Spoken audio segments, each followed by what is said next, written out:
नमस्कार दगड़ियों, स्वागत है आपका मेरा यूट्यूब चैनल पर एक बार फिर से। तो आज की जो वीडियो है वो है पतले लेंस के लिए अपवर्तन का सूत्र। इस क्वेश्चन पे आज की वीडियो है। इससे पहले मैं आपके लिए फिजिक्स के मोस्ट इंपॉर्टेंट क्वेश्चनों की वीडियो ला चुका हूं, आप उसको एक बार जरूर देखें, उसका लिंक मैं आपको दे दूंगा। तो आज की वीडियो का स्टार्ट करते हैं कि पतले लेंस के लिए अपवर्तन का सूत्र।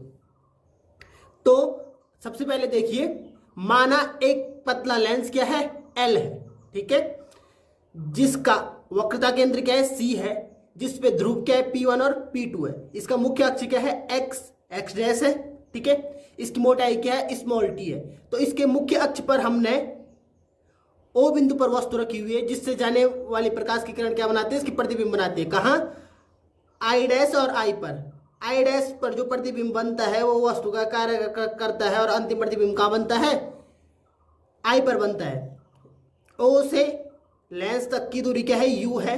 ऐसे ही आई और लेंस के बीच की दूरी वी है, और आई डैश और लेंस के बीच की दूरी क्या है, वी डैश है।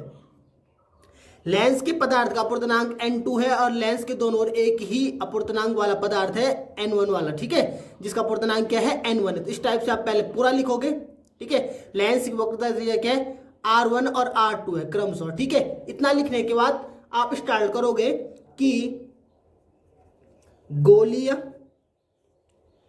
क्या लिखोगे, गोलीय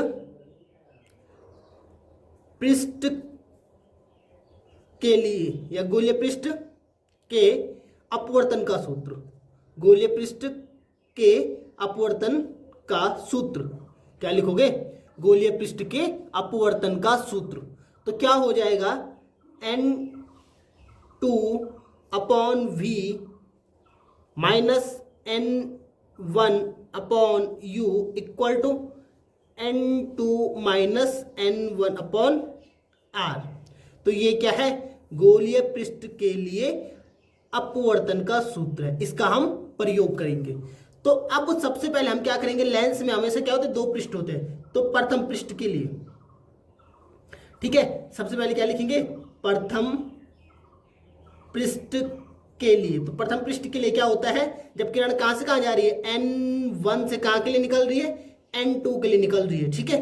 तब क्या होगा, ऊपर का कुछ भी नहीं बदलेगा, यहां क्या रहेगा, n2 upon v minus, sorry यहाँ पे क्या आएगा, n1 रहेगा, तो n1 अपॉन u, ठीक है, इक्वल टू क्या हो जाएगा, n2 minus n1 upon r। तो यहाँ हो जाएगा n2 अपॉन, देखो पहला जो प्रतिबिंब बनता है वो आई डैश पर बनता है, तो यहाँ क्या आ जाएगा, v डैश आ जाएगा, माइनस वस्तु दूरी वही रहेगी, तो n1 upon u equal to यहाँ पर भी क्या रहेगा, n2 minus n1 upon r1। समीकरण नंबर 1, जब किरण कहां से कहां गई, n1 से कहां के लिए, n2 के लिए गई, ठीक है।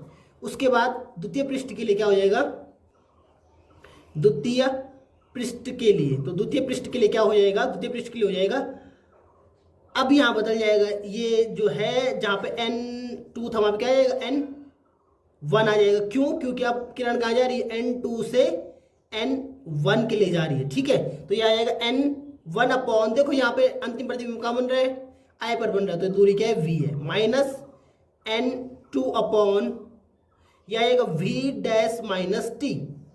इसमें क्या होगा, जो वस्तु का कार्य कर रहा है उसमें से लेंस की मोटाई को घटा देंगे, और ये हो जाएगा n1 minus n2 upon r2। अब यहाँ पर क्या करते हैं, जो ये t है इसको क्या करते हैं, ये मानते हुए कि पतले लेंस के लिए, पतले लेंस के लिए t का मान, पतले लेंस के लिए t का मान v डैश की तुलना में क्या है, v डैश की तुलना में नगण्य है, v डैश की तुलना में क्या है, नगण्य है। तो नगण्य मान लेते हैं, तो ये आ जाएगा n1 upon v minus n2 upon v dash equal to n1 minus n2 upon r। यहाँ पे क्या होना था, सॉरी यहाँ पे क्या रहना था, R2 रहना था, ठीक है। तो ये R2, समीकरण नंबर 2। अब समीकरण 1 और 2 को जोड़ने पर, तो समीकरण 1 और 2 को जोड़ने पर जोड़ने पर क्या हो जाएगा, तो जोड़ेंगे तो सबसे पहले समीकरण एक क्या है, समीकरण एक है n2 upon V dash minus n1 upon U plus n1 upon we minus n2 upon V dash equal to इसका दूसरा पोर्शन क्या है n2 minus n1 upon r1 plus n1 upon n2 sorry n1 minus n2 upon क्या हो जाएगा r2। तो ये हो जाएगा, यहां से ये और ये कट जाएंगे तो यहाँ पे रह जाएगा जो ये प्लस वाले, मैं इसको पहले लिख रहा हूँ n1 upon we minus n1 upon you equal to n2 minus n1 upon r1 plus n1 minus n2 upon r2।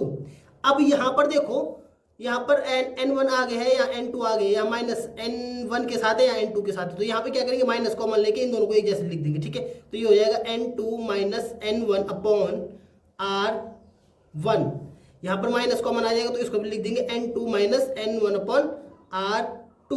तो अब क्या हो गया, ये माइनस क्या है, कॉमन आने के बाद यहां से हम ऐसे लिख सकते हैं कि n2 माइनस n1, क्या लिख सकते हैं n2, चलो इसको अगले पेज में करते हैं। यहां पे क्या लिख देंगे हम, यहां पर आ जाएगा माइनस करने के बाद पहले क्या लिखेंगे हम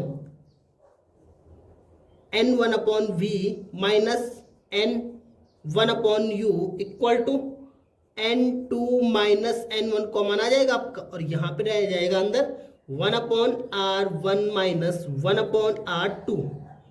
ठीक है सर, इतना करने के बाद अब क्या हो जाएगा, अब इसका क्या कर देंगे, ऊपर क्या कर देंगे n1 से भाग दे देंगे, तो ऊपर की side n1 upon n1 minus v, ठीक है, माइनस, अब इतना करने के बाद क्या कर देंगे ऊपर की साइड भाग दे देंगे, क्या लिखेंगे n1 upon n1 upon v, फिर n1 upon n1 upon u, n1 से हमने क्या कर दिया भाग दे दिया, यहाँ हो जाएगा n2 upon n1 minus n1 upon n1, ठीक है। इतना करने के बाद यह आ जाएगा 1 upon r1 minus 1 upon r2।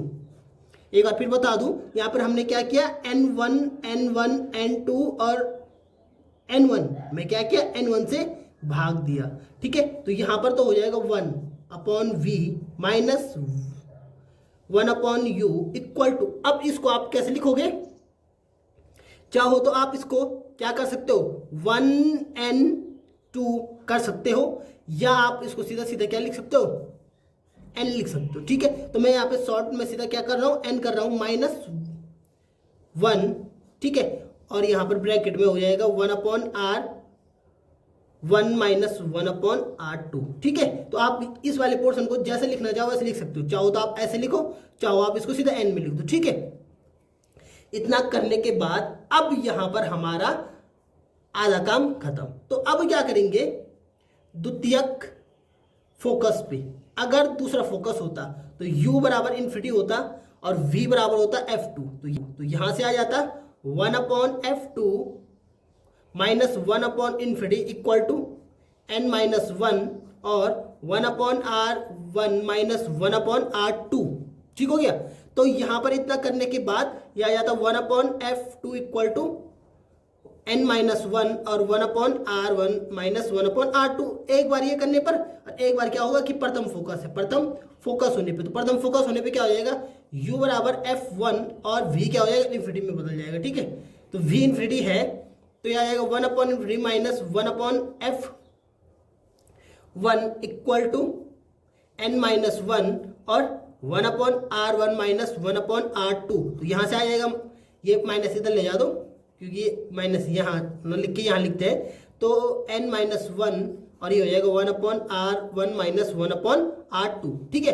अब देखो इनके दोनों के पोर्शन क्या है एक जैसे, लेकिन सिर्फ किसका अंतर है माइनस का, ठीक है।